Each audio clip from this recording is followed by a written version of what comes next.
that when there's a match, you could come up with the information from said match, even if it was a friendly.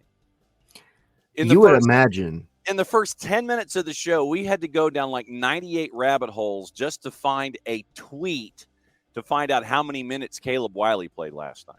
Hey, that's prime, I'm sure, like 2018 Twitter, trying to find everything you can from a tweet that's down in the dark web somewhere. Oh. It would be nice, considering all the money that U.S. soccer is putting into a facility and everything else. Like, hey, maybe just send one person that's going to send out some updates on the app or something minimum. Because I was trying to find stats on SofaScore, and Abby's trying to find out, how many minutes Caleb played, because, we're going to need some folks starting on the weekend with 3 matches in a week that had some U duties attached to them. And so literally we spent the first 10 minutes of the show trying to find a stat and figure out how many minutes Caleb Wiley played last night in the match. Well, you got the 45. Yeah, so at least we know that. 45, yes. There was opening kickoff, brought to us by our friends at Kickoff Coffee and kickoffcoffeeco.com. That's your QR code. As we'll get into Tyler's mug coming up in just a bit, as he is not obscured by the QR code and sipping morning beverage. Yes, that's a QR code for those of you watching, however you're watching us, whether it's on Twitch, the 280-character app, or on the YouTubes. Don't forget to use the code SoccerDownHere15. You get 15% off your purchase. They in turn take 10% reinvested into things that are cool at Kickoff Coffee and kickoffcoffeeco.com. God bless America. Wow. Coming in hot this morning. Oh, I am just, and we're supposed to be able to give folks information, it just, and having to, here's how I found it. Literally, it was in the Kansas City Soccer Journal, because they did a play-by-play of watching the match and screen capped all of the 280 character references. And so literally it is 60% down the article, where they're already down 1-0 before they give up the second goal early in the second half. And it says, Jack McGlynn, fancy graphic, Nathan, it literally last edited 9:13 p.m., June 11th. I'd like stats. Yes. But I get a picture from the Kansas City Soccer Journal. That's how deep of a dive we had to go here to find out these statistics. Almost in the dark web. Just how it goes this morning. God. I know I'm familiar with this feeling, though. I'm very familiar with it. I just, I do it during silly season, because I'm like, let me just go see what I can find from like some random journalist in like Uruguay, that's reporting on one of his favorite players wanting to come to Atlanta United or something. Yeah. And then during all of the pretty much under 19 U.S. matches, it's like, dude, where do I need to go to find this information? So most importantly, what is in the mug and what is the mug this morning? So this is a breakfast blend. Okay. And I needed it this morning, but it is look, I'm going Pokemon this morning. Okay. Yeah, I got to catch them all. Wow. Yeah. Well, and I mean, considering that business is about to pick up once again for Major League Soccer teams, and one in particular that had an episode of a documentary come out earlier this week. Sure did. That, whoo, boy. Wow. Yep. Did he get your skin tingling a little bit? but I mean, but if you think about it, I mean, you have to tip your hat to the organization for sitting there, and because there would be some instances, I'm sure, with a lot of different teams where you would sit there and it's like, no, we don't want that out. We don't want that out. We don't want that out. We don't want that out. This was warts and all, man. Yeah, they I don't know, my conspiracy theory, and I don't think it's that much of a conspiracy theory, but I think you want to appease the fans, right? Which is normal. Mm-hmm. But also, I think, you had so many fans that were calling for, Pineda to do this, Pineda to do that. I mean, that's what we do as fans. That's what we do as pundits, journalists, whatever you want to call us. Because we all think we know better than the coach, right? Yeah. But, I think it's very easy to see a guy like Pineda, who is super, super soft on the outside. I mean, not soft in general, but super, polite, nice, professional, very professional on the outside. It to be very easy to be like, hey man, I want to see some table flipping. Where's the fire, man? Yeah, where is it at? Well, it was there. Uh-huh. We saw it, and that was raw emotion. And I'm happy, that the club came out and showed it, because I think it does show, one, this wasn't just done like in the past couple of days. First of all, Yeah. they've been working on this for a while, so I think had something flipped and it worked out for Pineda, this episode would have been an absolute banger. It would have looked like, the Manchester City documentary or something, right? Like, it would have made Pineda look so good. But on the inverse, if it didn't work out, then they can say, "Hey, we're being transparent. We're showing you what at least little snippets of what they were trying to do to fix it." Yeah. And unfortunately, it just didn't work out the way we wanted it to. But I mean, kudos to them for doing it. I like That's an absolute banger.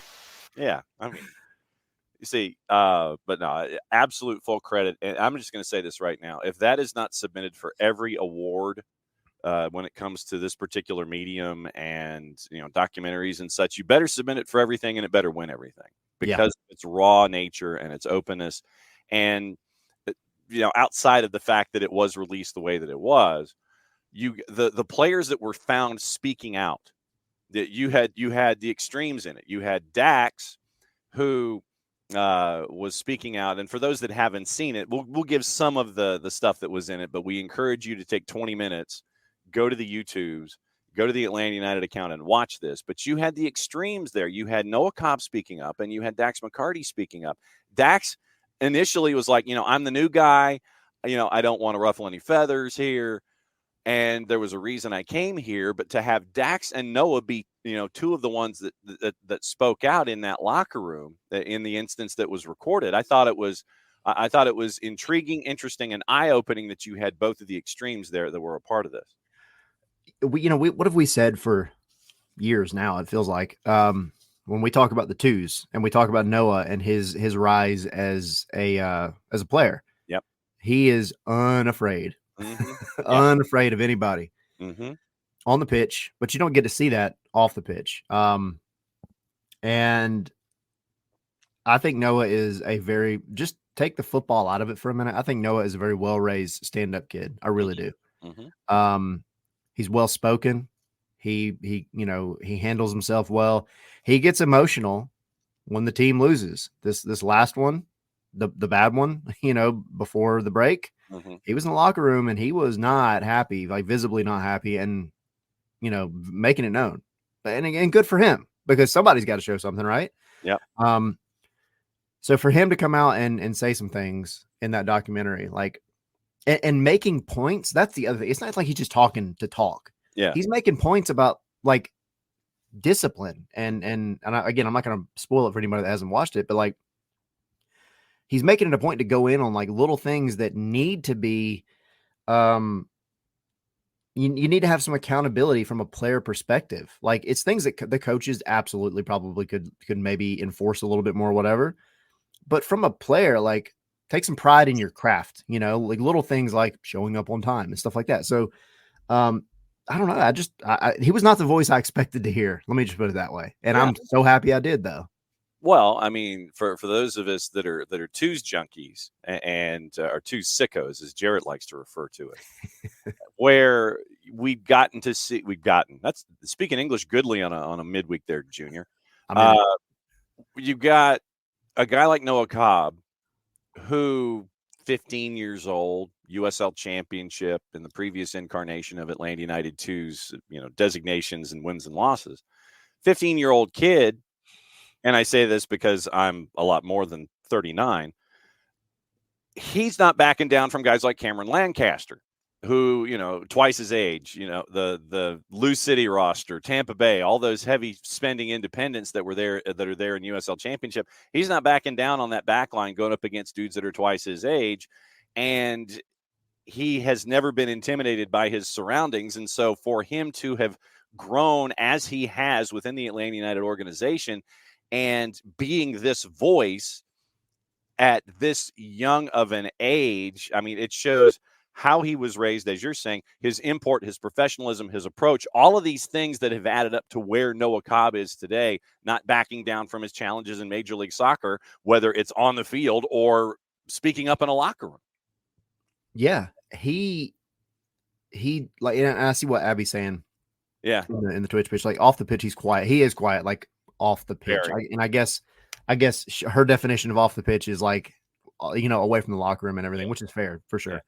But no, in that locker room, he had some stuff to say, and yeah, I think he can also pull the trump card too of saying like, I've been here longer than most of y'all. I haven't been in the first team longer than most of y'all, but I've been here longer than most of y'all, so I've seen things change, and I've seen the way things have been going, and I've seen things, man. I got a little PTSD.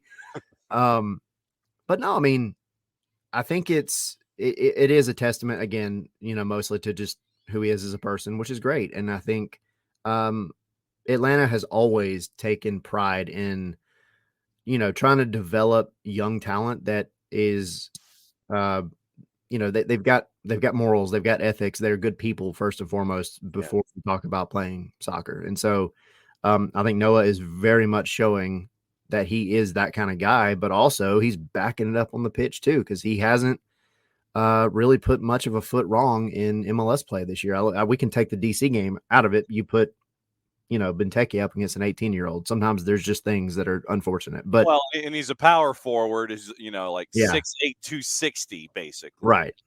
So not knocking him. No, Benteke is a different bird, man. Yeah, for sure.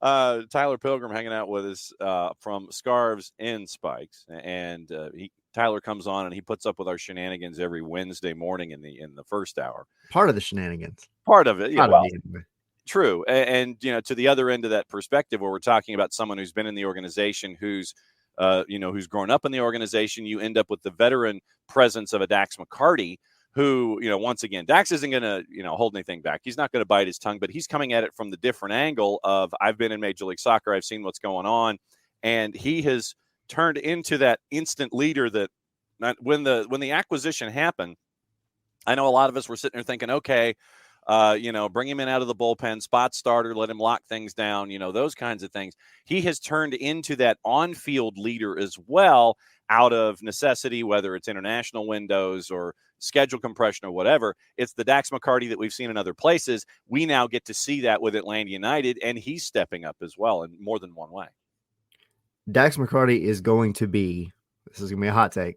Okay. Dax McCarty is going to be I'm going to say it. He's going to be the most important player on this team for the next 2 months. Far out. Okay. So understandable. Yeah. I think, and I say that before, the documentary thing, he is, like you said, he's that leader that the team has needed. That's not knocking on Guzan or Yakamakas or anybody else as a leader. Lennon, he's the defensive midfielder right in the middle of the pitch all the time. He's vocal. He knows the game. I remember, and then you see it on the pitch too, in very visible ways. Like I remember was it against Cincinnati? I think it was, where the ball's gave away that the ball's on the touch line, and everybody's kind of thinking it's going out, and looking at it. And you see Dax coming in, and he's the one he's the Lone Ranger, man. He's right there in the middle of the 18, and he's kind of pointing and going and chase after it. Screaming. Yeah. Screaming, losing his mind, yelling. And I know I said it on here, that week, but screaming at the guys, the thing that we had coaches scream at us when we were kids, play to the whistle. Don't it's not over the line yet. Go after the ball. Those are things that the team needs. But then you see in that documentary too, what he does and what he provides off the pitch, which I think we already had a pretty good idea of that, but he came in, and it's funny because he says things in that documentary that I know we've all talked about before, about being the new guy, about how, you don't want to come in and step on anybody's toes and things like that. But I think there comes a time when it's nobody else is really stepping up the way they need to, maybe. So I'm going to do it. Here it is. Somebody's got to make a voice, and he did it, and he laid into him. And I think it's funny too, because I was watching it. And so if you've seen Wrexham, if you've seen the show, right? I don't know that they've done it this season. I'm not fully caught up on this season yet, but in the past 2 seasons, there's at least one episode each season where they'll have Phil Parkinson's F-word counter in the locker room. Yes. And I was listening to Dax go, and I was like, dang, I know this is a serious moment. and I know it's not the vibe of the documentary right now, but I would have died laughing if they just had an F-word counter for Dax McCarty in that locker room, because he was going in on him, and he should have. He had every right to. Don't worry about being the new guy and stepping on people's toes. Step on people's toes. Yeah, that enthusiasm, the F-word enthusiasms, they were coming out, and I appreciated it. The effing enthusiasm. Yeah, it was great. The effing enthusiasm that's there. But yeah, but you just get to a point to where, if you're having a conversation with somebody and you're staring them right in the eyes, if the cordial conversation isn't making a point, sometimes you got to dial it up. And sometimes it is the Phil Parkinson F counter that might need to be brought into the discussion to kind of to bring a point home and to hammer it home, those kinds of things, Yeah. So I mean, I get it, but it's like, what is it from the old Popeye cartoon? I've had all I can stands, I can't stands no more. I can't stands no more. Yeah. And so you just get to that point where it's just like, I can't stands no more. I got to speak my piece, and instead of it, being behind closed doors or out in the middle of the Children's Healthcare of Atlanta training ground or what have you, it just happened to be in that moment. And, it was, there's a part of me that in the production, it's like, I wish it's either, do I want to hear the word itself? Do I want to hear a bleep, or do I want to hear it silenced out? That's a production element, and that's, personal preferences and things like that. I don't know if just laying out of the audio makes it that much more impactful, but if you do the bleep counter, if you do the bleeps, does that make it more impactful as you're viewing it as a viewer? I think so. I think you needed the bleeps, or you just needed to go in and say this is going to be rated R by the time it's done, and let it fly. But I think the beeps, it gives you something, because like silencing the audio, it was like I feel like it diminished it a little bit. Yeah, but yeah. So right now we are where we are with Atlanta United, and Rob Valentino is now the man in charge on the touchline, 4-2-2 in his previous incarnation as interim. So this is his second tour of that. Houston coming in around the corner, 3 matches in 7 days. Houston here at Mercedes-Benz on Saturday night. Then you travel to take on the 6'8", 260-pound power forward and Christian Benteke in a week's time from today. And then you go to City Park to take on St. Louis City SC. So it's an interesting challenge for Rob, and it's a lot of matches in a very short period of time. Yeah, what did we say last week? Like, this is not – it's not favorable to Rob Valentino in terms of like – So you're saying it's suboptimal is what you're saying? Yeah, it's suboptimal for sure in terms of trying to get results. But you can't do anything but trust in the guy, right? Like you never know. I know all like what we've said all year, and we say it all the time is, this team should be doing, this team Right. is good enough to whatever. Well, it is. And I understand that, there are tons of players out, but I actually think, going back to the documentary, I think it was Dax that said it, or he might've said it in his podcast. I can't remember, but the players feel like that injuries can only be an excuse for so long. Right. So the injury conversation, 100%, like, it's been a thing for Pineda. It's been a thing for coaches. And I mean, it always is a thing. I don't think that's the defining aspect of Pineda's tenure here. You have to deal with injuries. Now, 2022 was awful. So like, we'll take that one out, but you now have, it's not injuries, but you have tons of players out. You have to trust in your depth, because they're there for a reason. And we've heard so many players at the training ground this year, questions I've asked, questions other people have asked about those young guys coming up, about the Jay Fortunes, the Noah Cobbs that we talked about. And the veteran players, like, a lot of the advice that they always say they give to the young guys is trust the fact that you are good enough to be here. You wouldn't be here if you weren't good enough. You have to believe that you have a spot here. You can't have imposter syndrome. Right.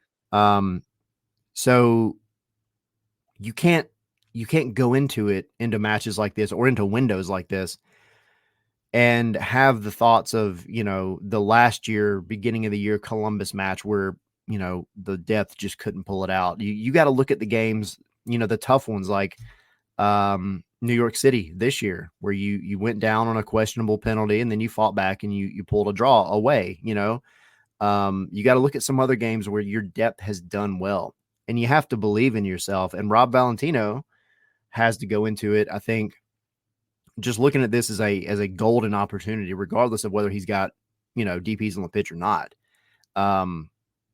It's going to be hard for sure, but I do think there's something to be said. And maybe this is like the blind optimism of me. I don't know, but I think there's something to be said for the timing of everything, for, young players to really make their mark, because now all the eyes are on Atlanta United. It's not like you were mired in the whole, the team's being mediocre. Well, now, whether you like it or not, you got publicity because your coach just got fired. So now you're about to be the guy on the pitch. A bunch of you young guys are going to be the guys on the pitch. So take advantage of it. You have a new coach who believes in you, who's trying to develop relationships with you and build you up. And the president has come out and said, like, everybody's kind of on the chopping block at this point. So if you don't go out and put forth the best, games of soccer you've ever played, I don't know what to tell you. Because I think you might have something positive come out of these next 3 matches. Absences for Atlanta United: Abram for Peru, Thiago with the U23s for Argentina as they prep for the Olympics, Noah Cobb, who should be back from his U19ness. I think they have. I think they're done with their international window. I think so. So Noah should be back, and it was a point that I made before you came on. We don't know with Noah and Caleb specifically. Travel plans probably back today, which means that they're not in practice today, which means it's Thursday and then a walkthrough on Friday. You don't know how many minutes you're going to get from them against Houston, probably looking for them to start against DC and those other 2 matches going forward. So probably some minutes from Noah and Caleb and, for the matchup against Houston. Jay with Trinidad and Tobago, Saba's at the Euros with Georgia, and Bart is with the Euros in Poland. And so that lends itself to an interesting week because of these absences. And I was trying to parse it through in my head, and Jarrett and I were talking it through, where it's probably in your game day over the next week and a half. You're probably going to see some combination, not necessarily starting, but maybe minutes here and there. Luke Brennan, Nick Firmino, maybe a Javier Armas, maybe a Matt Edwards, just depending on, and an Efren Morales, who's already seen minutes with the first team. But it's an opportunity for the 2 sickos to sit there and say, yeah, I've seen him. I know what they can do in these situations. It might have to be because of schedule compression, the short-term hardship deals for a handful of dudes in addition to the Nicks and the Lukes and so on. Yeah, I don't think there's any way you get out of that. Nor do I think you want to. I mean, it always sucks because of roster rules that you only have those 4, call-ups and they can only play twice. But can we the talent's there. Good Lord. Yeah. You change that rule. Just make it like the NBA, where you sign them to the 10-day deal or whatever, and you shouldn't have a limitation on these kinds of things. Let your roster be your roster. You don't sit there and go, well, you can only have hardship. Well, what if we have more than one hardship? Right. What if y'all scheduled all the games during, international competitions? Like, what are we going to do? You got an international window, and we're trying to cram all this stuff. And it's like 10 pounds into a 5-pound bag, and you're trying to get everything ready for Leagues Cup and the Olympics. Yep. You've created the hardship. Yep. Y'all done it. The rules, please. Y'all done it. We need to fix it. Yep. I totally agree. I think it's stupid, but again, that's part of Valentino's challenge. I feel like Efrain Morales is going to get some time. I really do. I think, and he deserves it. And I want to see him back again. I thought it was interesting that he pulled out of Bolivia for personal reasons. I don't know if it was on here that we talked about it. It might have been on my show. I can't remember. No, it was on yours. Okay. But I don't know what the reason is. I hope first and foremost it is nothing like serious, Yeah. But it does have hopefully the added benefit that he's been here through all of the transitions. Theon is coming back off of the hamstring injury. Yep. Tyler Wolff is rehabbing, so his time might be coming in close. So you might be getting folks back in this 10 pounds into a 5 pound part of the schedule. So you're still looking at all this. You're going, okay, maybe here, maybe here. Literally, this is juggling with chainsaws for Rob. Welcome back. Yeah, I mean, and then you just have to trust in the guys that you do have, like Shonde Silva. Got to be a leader. Edwin Mosquera's got to come in and really push the time that he's going to have, because he's going to have tons of it. Nick Firmino is going to be the guy in a handful of games for sure. Jamal and Daniel up top. Yeah. So they're there. I mean, I just, again, I think it's an interesting opportunity from a coaching. This is the stuff that fascinates me that I could talk like for hours about, just like the coaching philosophy and how it changes between like, your prime starting 11 and then like everybody else. Okay. So let's go down this road. So you want to talk about it? Let's talk about it. What's on your mind? What's on your mind with it? No, I mean, especially from like a blank slate, right? That Valentino has, because I think it's easy when you look at if we were having the Pineda conversation, I think it's fairly easy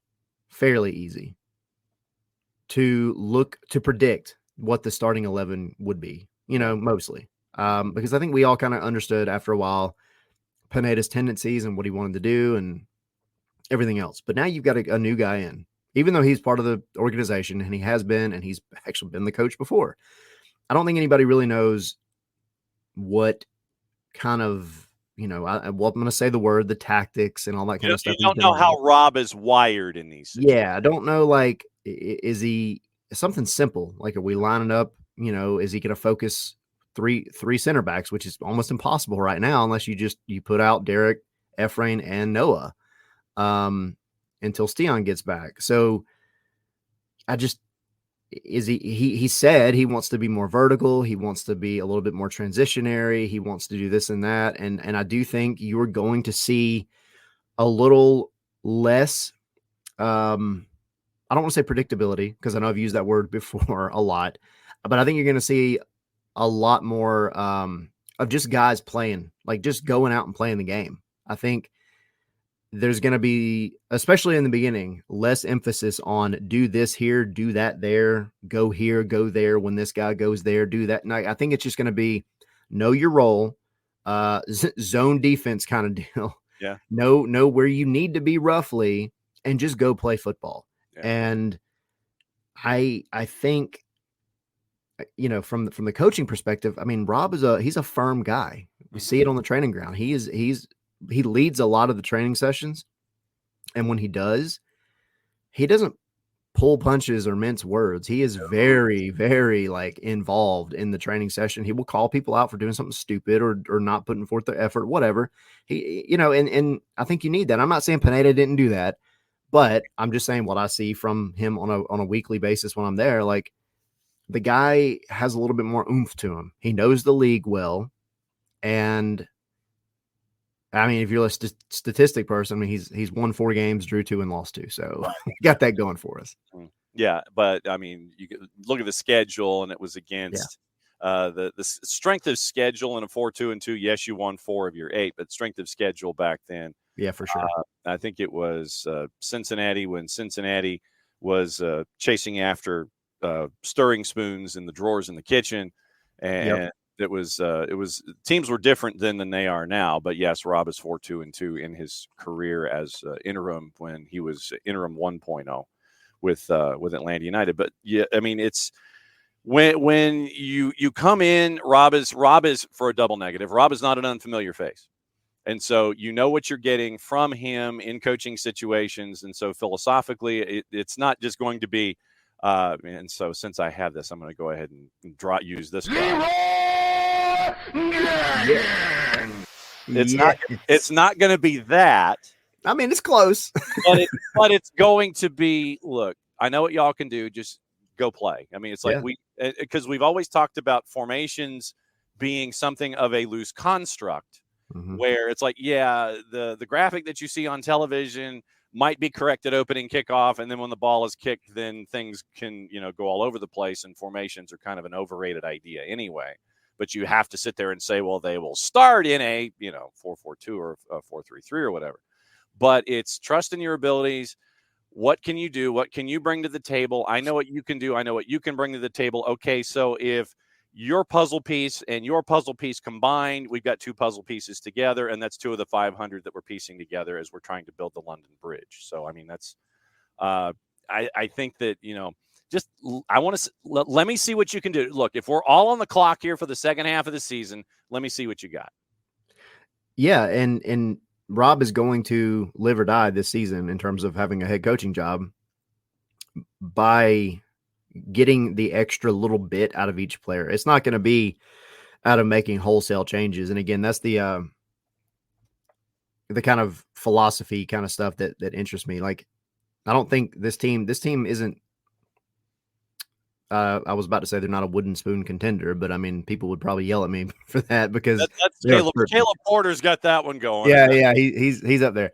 But they're a good team. They have talent and something just wasn't clicking. So I think it's not going to be making wholesale changes. It's not going to be, switching from a 4-2-3-1 to a 3-4-3. It's not going to be anything like that. Yeah. It's going to be just, I think, simplifying things a little bit, but also getting that extra ounce, being more of a man manager and a man person than a coach to a degree, if that makes sense. No, it does. Yeah. And so then what would you anticipate, all things being equal, formationally, if we take Atlanta United as a formation, considering what we've seen, knowing that if once the ball is kicked, you twist the dial at the back a little bit, your left back turns into a left winger, those kinds of things. You turn the dial and the formation will shift. And that's what I mean by it being a loose construct when you sit there and you look at it in 2 dimensions and it's like, oh, there's 4 at the back. No, things can twist and folks can drop and they take over things. What are you staring at here against Houston specifically? Obviously, when you come back here in a week, we're going to be talking about going to DC and it being more immediate and coming off of what happened with Dynamo. But what are you looking at formationally and starters wise, just off the top of your head for this matchup at home, where you're looking for 3 points against Houston as Houston comes here on the road? They probably won't have Chico Carrasquilla as a fulcrum in the midfield, but what are you staring at with Atlanta United? I think going back, so starting at the back, I think Brad's going to be back in goal, personally. Well, Josh was dealing with back spasms yesterday, so he's day to day, aren't we all? Yeah, no, that's right. So what are you staring at the back? So yeah, Brad, and then I think because it is a home game, I think you're going to have to go. You only have 3 center backs anyway, and I don't want to take a chance, right? So probably you say, hey, Noah, you're young, you got young legs. I know you're coming off travel, but you got to do it alongside Derek. And the Derek and Noah pairing, I think, is good, with an emphasis for Brooks to also be very cautious in going forward. I don't think, again, there's going to be much of a difference in terms of how you play this game. Caleb, I think he's, again, young enough that he can play. Not too worried about that. Dax in front of them. Let's see, Jay will be back, right? Or maybe, but does that mean that you start Tristan? I mean, you got Tristan. Yeah. Sorry, I don't know why I forgot about Tristan Muyamba for a minute. Dax, Tristan, and then what do you do with Firmino? Probably. Yeah. Okay. And then Edwin on the right, and man, that left is gonna. Is it? Well, I mean, is it? But then what? Then do you treat it like you did with Thiago, where you let that individual, where you let Thiago run, and then, like you said, your left back turns into a left winger. Thiago kind of fills that space. So does that mean that Nick fills that space? Caleb comes in from behind, and you have some combination of Daniel and Jamal and Edwin at the middle and the right? Yeah, and I just forgot about Shande Silva as well for a minute. So. Yeah. I don't know why I'm tripping this morning. Again, I need another cup of coffee. There you go. So if you keep it traditional, I think you throw Shande in there. But yeah, I mean, I think, again, because you're going to have to manage minutes here as well. I don't see a problem with throwing Daniel Rios on as like a pseudo left winger at times or right winger, because you can't run Edwin for 270 minutes either. No, So, no. but no, I think this starting one, especially because it's at home, you got to get your crap straight at home. I think, yeah, Shonday on that left, Edwin on the right, probably TRA up top. I feel like Nick's going to be that number 10. Mm-hmm. And then, yeah, behind them, Muyumba, McCarty, Brooks, Noah, Derek, and Caleb. Okay. And Brad. And from the time, how many times since the coaching change have you been up to the Children's Health Care of Atlanta training ground? None, because it was right at the end of that, the media game and everything. And then have you recovered from that, sir? Yeah. So then when the coaching change happened, they didn't do anything that week, Okay. except for, on Zoom. So I was on that. But then Friday I went camping, and I've been gone all weekend and I'm still recovering. Okay. Well, then, so the reason I ask about going up to the training ground was just interaction with Rob/players. So on the Zoom, what was the vibe like when you were there with that?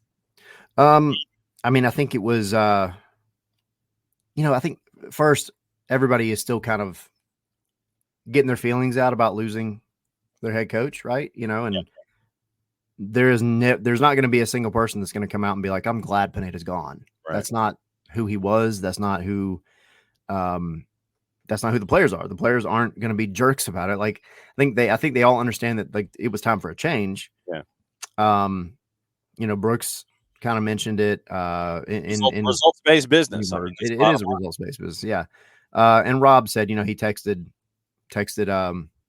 Pineda right after it happened and, wished him the best of luck and everything else. So I think it was a little somber, but I also think there's very much a sense of we have to look forward. And one thing that really stood out to me was Brooks mentioned this run of form that they've had in the past tense. And my first thought, and again, me being the optimist, was like, we're not out of it yet. Like, we still got to go and win some games, but maybe looking too much into it. But it kind of feels like they all are looking at these next few games as the moment where they can get it right. They can get it together. So I think there's a little bit of like cautious excitement and cautious optimism just in just the fact that you have changes now. You have something different going on. You got a new, like Garth said, a new voice. You've got, somewhat of a blank slate. And you still, it's enough of a blank slate to where you could still go and make the playoffs this season. And again,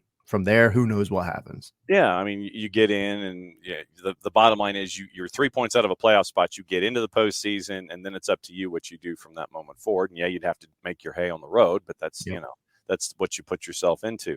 But I think to Brooks's point, I think that if you keep it in the present tense, that means that you're still dwelling on it, and it ends up being that crow that's on your shoulder that's kind of staring at you. The vulture that's there. The Snoopy vultures, kind of just like like this.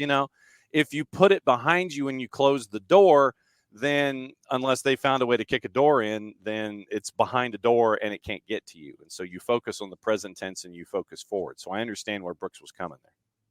Yeah, I do too. I think having the time off as well helped the players a little bit. I think you kind of, I don't know. I think it would kind of suck for it to happen and you're not there. And then